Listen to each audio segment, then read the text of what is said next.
The moment I saw the laminated sheet of rules, I knew this wasn't going to be a normal job. But I took it anyway. I was desperate, and desperation makes you blind to danger, even when it's staring right at you. They said the school had been there for over 100 years, nestled in a forest so dense it swallowed the last of the sunlight hours before dusk. The trees were ancient, their gnarled branches intertwining overhead like skeletal fingers. I could tell from the moment I arrived that the place carried a history no one dared to speak of. The school itself stood like a relic of a bygone era. A crumbling Gothic structure with towering spires and arched windows covered in grime. It loomed against the darkening sky, its silhouette jagged and foreboding. Moss crept up its stone walls, and the faint smell of mildew and rotting wood lingered in the air. It should have scared me off, but the promise of steady pay drowned out my instincts. I'd been out of work for months.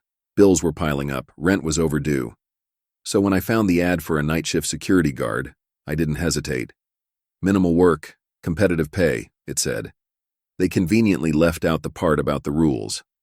I arrived just as the sun dipped below the horizon. The parking lot was empty except for a black sedan with tinted windows. As I approached the front entrance, a woman stepped out to greet me. She was tall and severe, her gray hair pulled back into a tight bun. Her pale face was devoid of expression, and her sharp eyes seemed to pierce right through me. "Mr. Keller, I presume?" she asked, her voice cold and clipped. I nodded. "That's me." "I'm Headmistress Alden," she said, handing me a folder. "Inside, you'll find your schedule, a campus map, and the rules. I suggest you take them seriously." Her words were deliberate, almost mechanical, and they sent a shiver down my spine. "Rules?" I asked, trying to mask my unease. "Yes, rules. This is not an ordinary school, Mr. Keller. You'll find that some of the rules may seem unusual, but they are non-negotiable. Failure to comply could result in, consequences." "Consequences?" I repeated, raising an eyebrow. She didn't answer. Instead, she turned on her heel and walked back to her car. Before getting in, she added, "You'll be alone tonight. Try not to disappoint me." The car doors slammed shut, and the vehicle disappeared down the dirt road, leaving me alone in the growing darkness. Curious and slightly unsettled, I opened the folder and pulled out a laminated sheet of paper. It read, "Number 1. Do not leave the main building after midnight. Number 2. If you hear footsteps in the east hallway, do not investigate. Number 3. The classroom lights must remain off even if you see them flicker. Number 4. Under no circumstances should you answer the phone after 2 a.m. Number 5. If you hear laughter from the woods, lock every door and wait until sunrise." I let out a nervous laugh. "This some kind of joke?" I muttered to myself. The absurdity of it all made me roll my eyes. I was here to watch for trespassers, not play along with someone's idea of a prank. But as I glanced back at the darkened school behind me, a creeping doubt wormed its way into my mind. What if they weren't joking? I stuffed the folder into my bag, turned the key to unlock the door, and stepped inside. The heavy wooden door groaned as it swung shut behind me, sealing me in. And the night began. The first night was uneventful, at least at first. The silence was suffocating, broken only by the hum of fluorescent lights in the security office. The desk was cluttered with old papers and a black and white monitor displaying grainy camera feeds from around the school. Most of the screens showed empty hallways, dim classrooms, and the dark expanse of the surrounding woods. I checked the laminated rules again. They seemed absurd, but a small part of me couldn't shake the feeling that something about this place was wrong. Around 1 a.m., I heard it for the first time. A faint, high-pitched laughter drifting in from the woods. It was distant, almost melodic, and at first I thought it was just the wind playing tricks on my ears. But then it came again, louder this time, and undeniably human. I stood up, peering out the window. The dense trees swayed in the breeze, their shadows dancing across the ground. There was no sign of anyone outside. "Probably some kids messing around," I muttered, trying to convince myself. The rules flashed in my mind. If you hear laughter from the woods, lock every door and wait until sunrise. I hesitated. The sound wasn't close enough to be a threat, and locking every door seemed overkill. Ignoring the rule, I sat back down, telling myself there was nothing to worry about. By the second night, I was starting to feel more comfortable. Or so I thought. The woods were silent this time, but an oppressive stillness hung in the air. The camera feeds flickered occasionally, the static momentarily distorting the images before settling back to normal. At 2:15 a.m., the phone rang. The sharp sound shattered the quiet, making me jump. The ancient landline phone sat on the desk, covered in a fine layer of dust as if it hadn't been touched in years.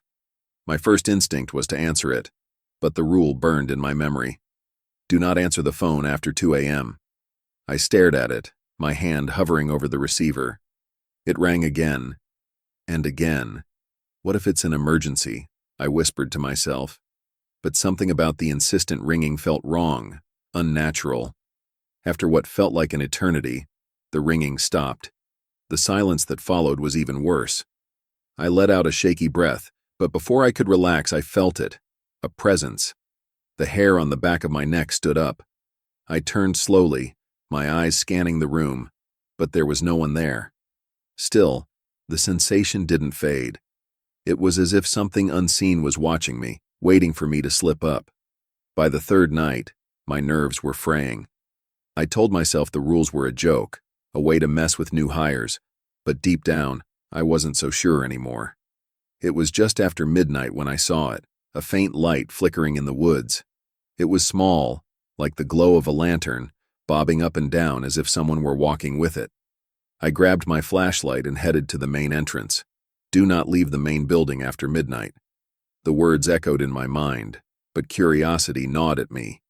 I had to know what was out there. Pushing open the heavy door, I stepped outside.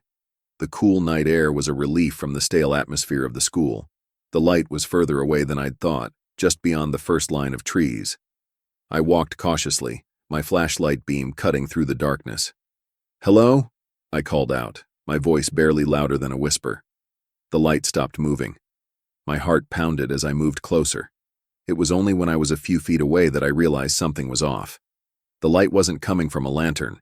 It was suspended in midair, flickering like a firefly, but too bright, too steady. I reached out to touch it, but the second my fingers brushed the glow, it vanished. A twig snapped behind me. I spun around, my flashlight sweeping through the trees, but there was nothing there. The school loomed in the distance, its windows dark and lifeless. I started back, my steps quickening. When I reached the door, I froze. It wouldn't open. Panic set in as I jiggled the handle. I pounded on the wood, shouting, but the school remained silent and unyielding. The laughter started again, closer this time. Somehow I managed to get back inside. The door wasn't locked. It simply opened when I tried again, as if it had never been stuck at all. My breath came in ragged gasps as I stepped into the dimly lit hallway. But something had changed. The furniture in the main office was rearranged. Chairs stacked precariously on the desk, papers scattered across the floor. My bag, which I'd left on the desk, was now in the corner, its contents spilled out. On the wall, scrawled in what looked like red paint, were the words, "We warned you." My heart raced as I backed away. Every instinct screamed at me to leave, but I couldn't. Not yet. The lights flickered overhead, plunging the hallway into darkness before buzzing back to life. Shadows seemed to stretch and writhe across the walls, taking on shapes that shouldn't have been possible. I clutched the laminated rules, my hands trembling. They weren't arbitrary. They were a lifeline, a guide to surviving whatever nightmare I had stepped into. I resolved not to break any more rules, but the night was far from over. On the fourth night, the air felt heavier, as if the school itself were alive, breathing down my neck. I couldn't shake the feeling that the building was waiting for me to make a mistake, to slip up. The laminated rules lay on the desk in front of me, their edges worn from my constant handling. I had read them a dozen times, but tonight they seemed to glare at me, daring me to defy them again. At exactly 2:15 a.m., the phone rang. The sound was louder than it had been the night before, shrill and insistent. My heart thudded in my chest as I stared at the black receiver, unmoving, like it was a coiled snake ready to strike. The ringing continued, each shriek more grating than the last. I clenched my fists, trying to block out the sound, but it drilled into my skull. "Just don't answer," I whispered to myself. "You've managed so far." But then it stopped. The sudden silence was deafening, more unnerving than the ringing had been. For a moment, I thought it was over. Then it started again, but this time, it wasn't coming from the desk phone. I turned slowly, my blood running cold. The sound was coming from the intercom system. The speaker on the wall crackled to life, and I could hear faint static, like a voice trying to cut through the interference. It was impossible, I thought. The intercom hadn't worked since I'd started this job. Alden had told me so herself. The static faded, replaced by a distorted voice. It was faint at first, barely audible, but then it sharpened, each word dripping with malice. Run. My breath caught in my throat. The single word sent a bolt of terror through me, and before I could think, I was on my feet, my chair clattering to the floor behind me. The laughter began again, but this time it wasn't coming from outside. It was inside the building, echoing through the hallways. I grabbed the flashlight and bolted out of the office, the laminated rules clenched in my fist. The hallways stretched endlessly in both directions, their shadows shifting like living things. The laughter grew louder, reverberating off the walls, and I realized with a sickening dread that it wasn't just one voice. It was many. The lights flickered violently, plunging the school into brief bursts of darkness. Each time they came back on, I could see them. Elongated figures standing at the edge of the hallway, their bodies unnaturally thin, their faces smooth and featureless. They didn't move, but their presence was suffocating, as though they were sucking the air out of the room. I stumbled backward, nearly dropping the flashlight. My instincts screamed at me to run, but my legs felt frozen. One of the figures tilted its head as if curious, and then it stepped forward. I turned and sprinted down the hallway, my footsteps echoing like gunshots. The laughter chased me, growing louder and more frantic, blending with the sound of my own ragged breathing. I turned corner after corner, the school becoming a labyrinth of shifting walls and endless corridors. The east hallway was ahead of me, and I hesitated. The rules said not to investigate the footsteps there, but I could hear them now. Slow, deliberate, heavy steps, like something massive was pacing just beyond the turn. I couldn't go back. The laughter was too close, the figure surely only steps behind me. With no other option, I plunged into the east hallway. The footsteps stopped as I entered, and the silence was crushing. The air was colder here, and my breath came out in visible puffs. The flashlight flickered, its beam dimming as if the batteries were dying. Something moved at the end of the hallway, a shadow too large to be human. I pointed the flashlight toward it, my hands trembling, but the light barely penetrated the darkness. I could only make out the faint outline of something grotesque, a hulking form with too many limbs and a mouth that stretched far too wide. It didn't rush toward me. Instead, it took slow, deliberate steps, its movements unnatural, as though it were a puppet on invisible strings. My legs refused to move, paralyzed by the sheer wrongness of what I was seeing. Then the phone rang again. The sound came from my pocket. My blood turned to ice as I realized the laminated rules were gone, replaced by the black receiver of the desk phone. It shouldn't have been possible, but there it was, ringing in my hand. The sound impossibly loud in the suffocating silence of the east hallway. The creature stopped, tilting its grotesque head as if listening. Then it smiled. I threw the phone to the ground and ran, my legs finally obeying. The hallway stretched endlessly before me, the creature's laughter, a deep, guttural sound, echoing in my ears. I burst through a door at the end of the hallway and found myself in a classroom. Desks and chairs were overturned, and the walls were covered in strange symbols that glowed faintly in the dark. My chest heaved as I tried to catch my breath, my mind racing. The laughter outside the door grew fainter, as if the creature couldn't follow me here. I realized the symbols must have been some kind of barrier, protecting this room from whatever horrors lurked in the rest of the school. For a brief moment, I felt safe. Then I saw the photographs. They were pinned to the bulletin board at the front of the classroom, their edges yellowed with age.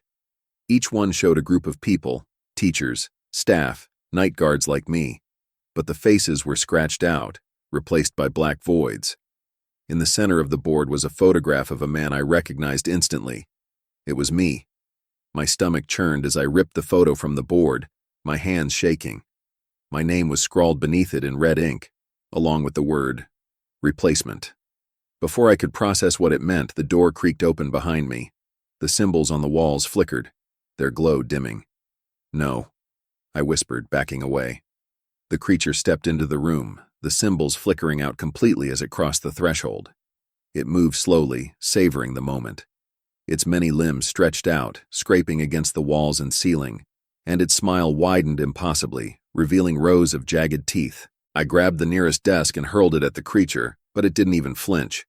Its laughter filled the room, a sound so deep it rattled my bones. Desperate, I stumbled toward the window, throwing it open. The cold night air hit my face, and for a moment I hesitated.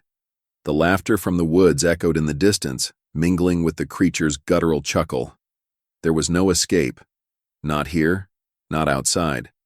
But I couldn't stay. Without thinking, I climbed through the window and dropped to the ground below. My ankle twisted on impact, sending a jolt of pain up my leg, but I forced myself to run, limping toward the forest. The school loomed behind me, its windows glowing faintly. I could feel its gaze on my back, as though it were alive, watching my every move. The laughter from the woods grew louder, and the trees seemed to close in around me, their branches clawing at my clothes. I didn't know where I was going, I just knew I had to get away. But deep down I knew the truth. There was no getting away. The school had let me leave, but only because it wanted me to. It wasn't done with me yet.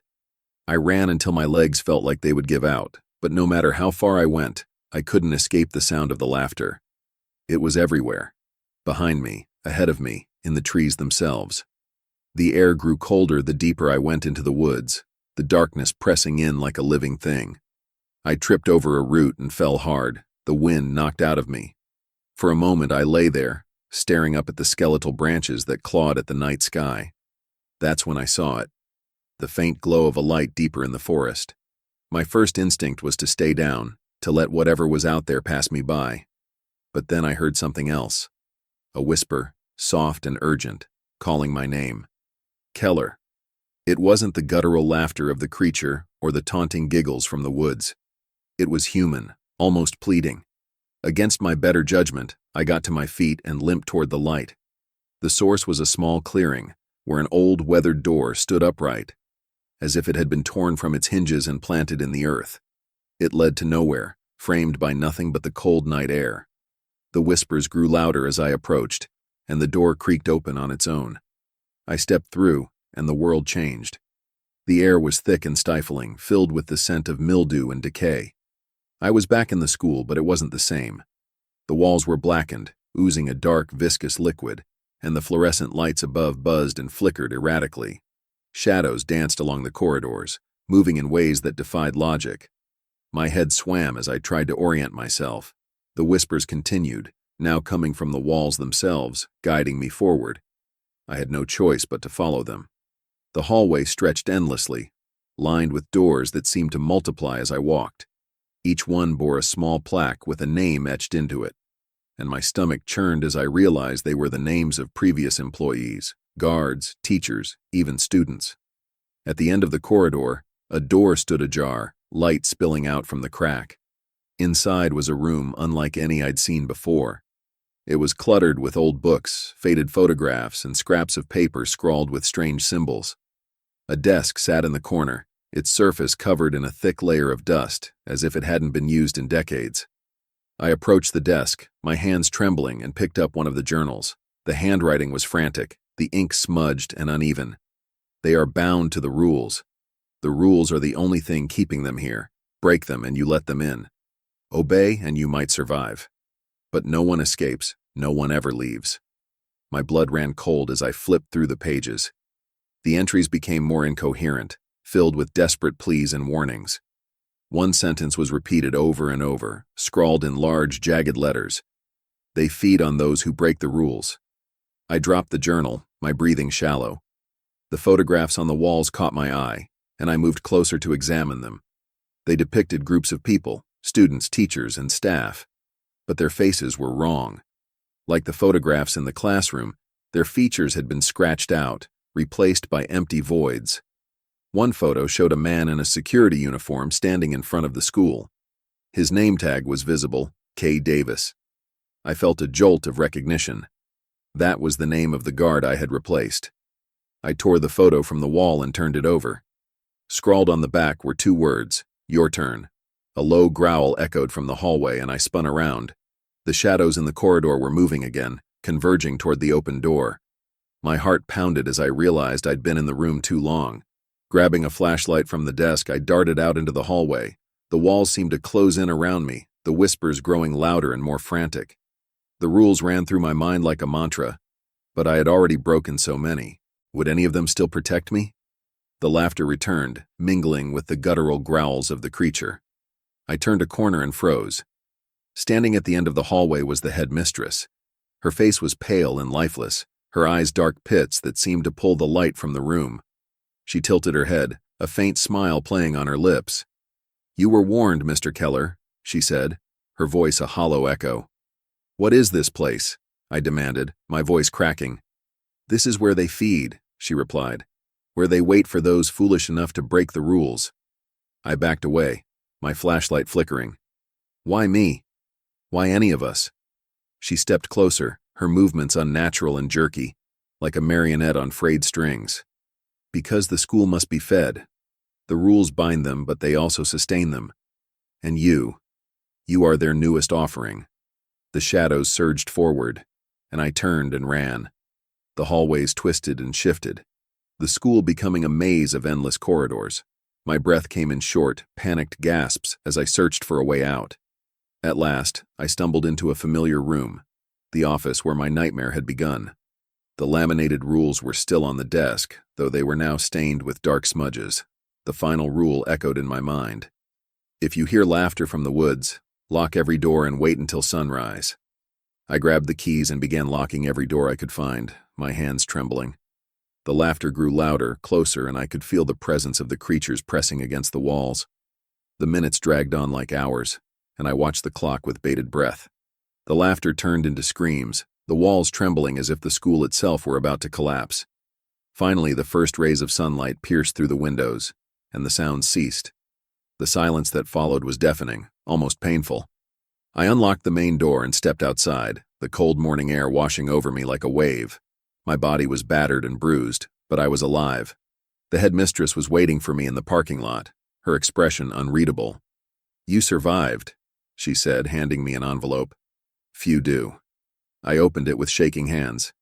Inside was my paycheck, along with a single sentence written in blood-red ink. "You'll be back."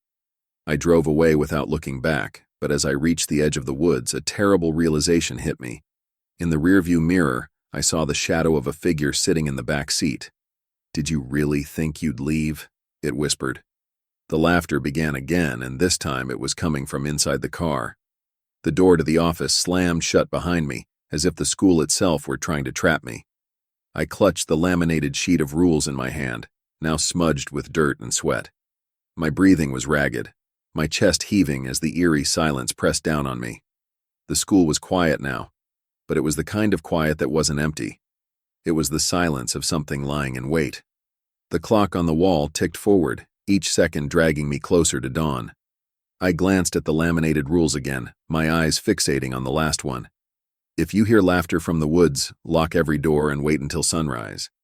My fingers trembled as I fumbled with the keys, racing to secure every door I could find. The corridors felt endless, twisting and turning in ways they hadn't before. Each classroom was a dark cavern, the desks casting long, jagged shadows that seemed to reach for me.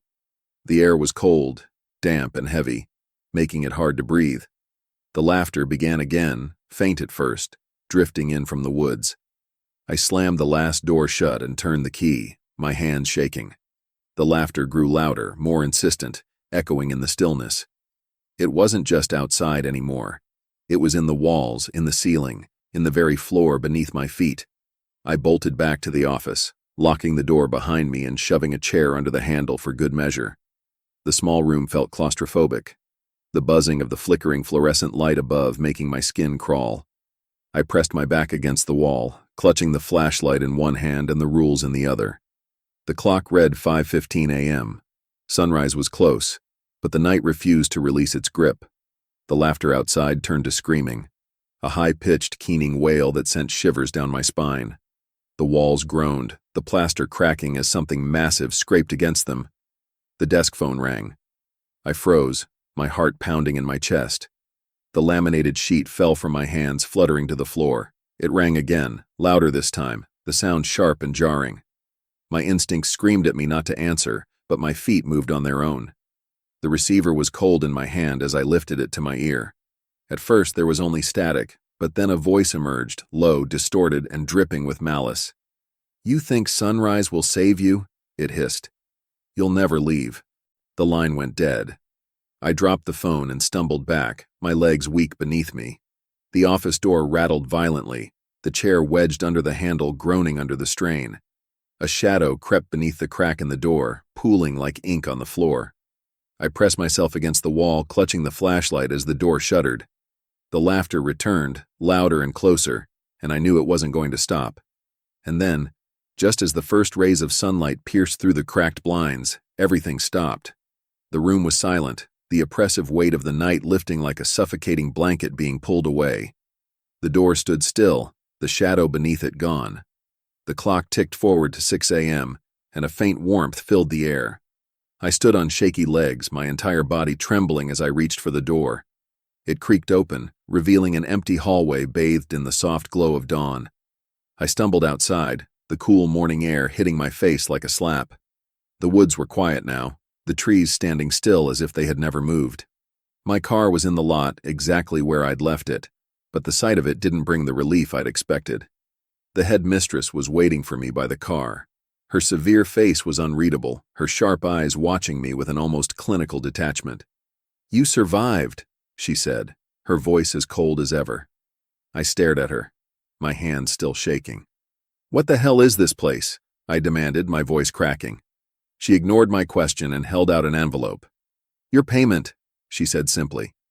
I took it reluctantly, my fingers brushing against hers. Her skin was ice cold, sending a jolt through me. "I'm not coming back," I said, my voice barely above a whisper. Her lips curled into a faint, knowing smile. "They all say that," she replied.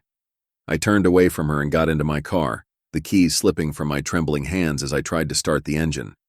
The headmistress stood motionless, watching me as I backed out of the lot and turned onto the narrow dirt road leading away from the school. As the trees closed in around me, I let out a shaky breath, relief washing over me. But as I glanced in the rearview mirror, my blood turned to ice. A shadowy figure was sitting in the back seat. Its featureless face seemed to watch me, even without eyes, and it tilted its head ever so slightly. "You didn't really think you'd leave, did you?" it whispered. The laughter started again, low and guttural, filling the car as I sped down the road, my heart pounding in my chest. I gripped the wheel tightly, my knuckles white as I pushed the gas pedal to the floor, desperate to outrun the sound. But deep down, I knew the truth. There was no escape. The school had let me leave, but only because it wanted me to. It wasn't finished with me yet. If you enjoyed this chilling tale, don't forget to like, comment, and subscribe for more stories that will keep you up at night. What would you do if faced with rules like these? Could you resist the urge to break them? Share your thoughts below, and stay tuned for the next horrifying story. Remember, the woods are always watching,